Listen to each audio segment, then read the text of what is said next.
क्योंकि हम देखो कानून का बहुत सम्मान करते हैं। क्राइम करते हैं लोग, बिजनौर में तो बसने नहीं दूंगा बिल्कुल भी, और बिजनौर में हिंदुस्तान में भी नहीं बसने देंगे। काट में, लूट में, बलात्कार में सेक्शन लेती है तो ठीक है, वरना हमारे पास कमी नहीं है सेना की कीमत पे हम इनको यहाँ बसने। तो मैं जिसे मैं एक की और जानकारी लूँगा, ये यहाँ पे बिजनौर के पास झंडापुर है एक गांव, छोटा सा गांव है। वहाँ पर लगभग 500 झोपड़ियाँ पड़ी हुई हैं जो बांग्लादेशी हैं, वहाँ रहने वाले जो बांग्लादेशी वहाँ पे बसे हुए हैं, जिनको एक कवाड़ी ने बसाया हुआ है जो कवाड़ी का काम करता है। तो उसके बारे में क्या कहेंगे, क्योंकि वो बांग्लादेशी हैं, वो यहाँ पे आके बसे हुए हैं और 500 झोपड़ियाँ हैं उनकी।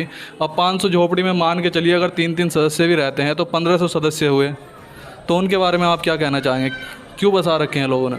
देखिए, मैं ये कहना चाहूँगा, पहली बात तो ये हिंदुस्तान है, कोई धर्मशाला नहीं है कि जो भी मुँह उठाएगा और चला आएगा और यहाँ आके बस जाएगा। हमारे देश के अंदर जितनी बड़ी बड़ी सिटी है, जैसे आपने बताया अभी, वहाँ पर 500 लोग बसे हुए, तो मैं मानता हूँ ऐसा कोई बड़ा महानगर नहीं है जहाँ पर ये बसे हुए नहीं है, इन्हें बसाया जा रहा है। और जितनी भी लूट हो रही है, जितने भी बलात्कार हो रहे हैं, हत्याएं हो रही हैं, उनमें सबसे ज़्यादा इनका हाथ है लोगों का। लूट मार जितनी कर रहे हैं ये लोग कर रहे हैं। और जो आपने विषय बताया है, तो इसी तरीके का एक कार्य गंज में भी चल रहा है, मदरसे के पास में, वहाँ पे भी एक पूरा शहर सा बसा दिया है। और मैं जल्दी कप्तान साहब से मिलने वाला हूँ बिजनौर, और डीएम साहब से भी, और उस पर, क्योंकि हम देखो कानून का बहुत सम्मान करते हैं, हम कानून से ही लड़ाई लड़ना चाह रहे हैं। इन्हें यहाँ से भगाना तो है ही हमारा मकसद इन्हें, क्योंकि अपने देश जाओ भाई, हमें थोड़ी बसा लेगा कोई। अगर हम बांग्लादेश जाएंगे तो कोई बसा लेगा हमको? कोई नहीं बसाएगा। तो हमें इन्हें यहाँ रखना नहीं है, क्योंकि ये क्राइम करते हैं लोग। और प्रशासन से हम अपील करेंगे कि इस पे सख्त से सख्त कार्रवाई हो, और इन लोगों के ऊपर तो कार्रवाई हो, लेकिन जिन लोगों ने इन्हें आधार कार्ड वगैरह बना के दिए उन पे भी सख्त कार्रवाई होनी चाहिए। प्रशासन करता है तो हमारा संगठन प्रशासन को पूरी हेल्प करेगा हर तरीके से। अगर प्रशासन नहीं कर पाता तो मजबूरन हमें कानून हाथ में लेना पड़ेगा। जी, मैं आपको यहीं पर रोकना चाहूँगा। मैंने वहाँ पे जानकारी करी थी, तो जो वहाँ के मेन सदस्य हैं, जो भाई हैं वो, तो जो उस काम को चला रहे हैं, उनका कहना है कि इनके आधार कार्ड वगैरह सब जमा हुए हैं ऑफिस में, और ऐसा कुछ नहीं है, इनके यहाँ के कोई आधार कार्ड नहीं बने हैं, सब बांग्लादेश के बने हुए हैं। तो उस पर आप क्या कहना चाहेंगे? नहीं, उस पर तो देखो अधिकारी से मिलने के बाद पता चलेगा। डीएम साहब से हम मिलेंगे, एसपी साहब से भी मिलेंगे, तो वो पता तो वहाँ चलेगा सच का और झूठ का क्या है, कि कहाँ जमा है कहाँ नहीं है। लेकिन देखो, इस तरीके से हम देश के अंदर अपने ज़िले, मैं बिजनौर में तो बसने नहीं दूंगा बिल्कुल भी, और बिजनौर में हिंदुस्तान में भी नहीं बसने देंगे। हम अपने घर में क्यों बुलाए दूसरों को?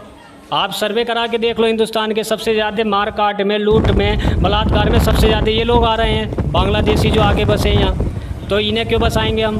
आपके कोई पड़ोसी है, चोर है, डकैत है या कोई, तो आप उससे बचोगे नहीं बचेंगे? तो हम क्यों रखें इन्हें अपने उसमें, बताइए। और अगर सरकार इन पे एक्शन लेती है तो ठीक है, वरना हमारे पास कमी नहीं है सेना की। हिंदू युवा वाहिनी का एक एक कार्यकर्ता आगे आएगा इस पर, और किसी भी कीमत पे हम इनको यहाँ बसने नहीं देंगे, चाहे आधार कार्ड हो या ना हो। जो बांग्लादेशी है वो भागेगा यहाँ से। अगर उसकी कोई भी सपोर्ट करेगा, कोई सा भी दल, राजनीति पार्टी सपोर्ट करेगा, तो पहले उन्हें 15 दिन, 20 दिन, 2 महीने, 1 साल ना बांग्लादेश या पाकिस्तान रह के दिखा दे। उसके बाद हम कह देंगे कि ठीक है, तुम रह के आ गए पाकिस्तान इतने दिन, तो तुम भी इनको रख ले। लेकिन एक जाके देखो तो सही, पाकिस्तान में क्या हालत है, क्या नहीं, बांग्लादेश में क्या हालत है। तो हम क्यों बसाए इन्हें? हमारा देश है ये, धर्मशाला थोड़ी है कि जो भी मुंह उठा के चल देगा और बस जाएगा यहाँ। तो आपका साफ साफ शब्दों में कहना है कि बांग्लादेशी हो या कोई रोहिंग्या हो, नहीं टिकने दिया जाएगा? बिल्कुल नहीं टिका जाएगा, यहाँ नहीं रोका जाएगा। और ये सारे लोग जितने आए नंबर 2 के उससे आए रास्ते से, कोई वीज़ा लगा के या पासपोर्ट से नहीं आए हैं। इन्हें सारी जितनी भी हेल्प यहाँ करे जा रहे हैं ना हिंदुस्तान के अंदर, उन लोगों पे सबसे पहले सख्त कार्रवाई होनी चाहिए जो इनको सपोर्ट कर रहे हैं, जो इनको बसा रहे हैं। कोई ना कोई तो देश के अंदर है ना इनको बसाने वाला, ऐसे बिना सपोर्ट के नहीं बस सकते ये, तो उसे भी जेल में जाना चाहिए। और मैं तो प्रशासन से कहूँगा सबसे पहले उसी पकड़ना चाहिए जो इनकी सपोर्ट करता है। जितनी भी लूट हो रही है, जितने भी बलात्कार हो रहे हैं, गंज में भी चल रहा है, मदरसे के पास में। हमारा देश है ये, धर्मशाला थोड़ी है कि जो भी मुँह उठा के चल देगा। बस सारे लोग जितने आए नंबर 2 के उससे आए रास्ते से, आधार कार्ड वगैरह बना के दिए, उन लोगों पे सबसे पहले सख्त कार्रवाई होनी चाहिए जो इनको सपोर्ट कर रहे हैं, जो इनको बसा रहे हैं।